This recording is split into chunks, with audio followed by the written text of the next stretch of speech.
नमस्कार, good evening.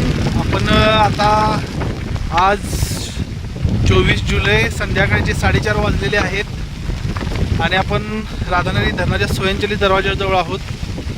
गेल्या 1-1.5-2 तासामध्ये बरेचसे कोल्हापूरमधून कॉल येत आहेत की राधानगरी धरणाचे दरवाजे उघडले का. बरेचसे व्हायरल व्हिडिओ होत आहेत की 1 दरवाजा उघडला, 2 दरवाजे उघडले.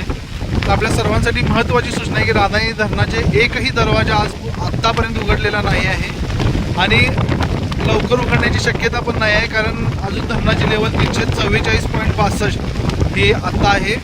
347.50 एवढी लेवल झाल्यानंतर धरणाचे दरवाजे उघडतात. त्यामुळे कुणीही पॅनिक होऊ नये. पावसाचा जोर दुपारपासून पुन्हा वाढलेला आहे. आपण बघू शकता पाऊस आणि वारा प्रचंड प्रमाणात या ठिकाणी आहे. त्यामुळे सर्वांना एक अतिशय आग्रहाची आपली विनंती आहे की सर्वांनी प्रशासनाच्या जे काही सूचना दिली त्या तंतोतंत पाळाव्यात, कारण उद्या दुपारपर्यंत दरवाजे उघडण्याची शक्यता आहे.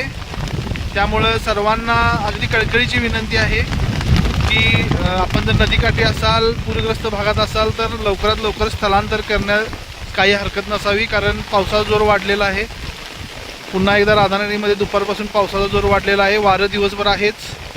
त्यामुळे हा व्हिडिओ पूरग्रस्त भागातील सर्व लोकांपर्यंत पोचवा आणि लवकरात लवकर सुरक्षित स्थळी आपण आपलं स्थलांतर करावं असं मला वाटतं. धन्यवाद.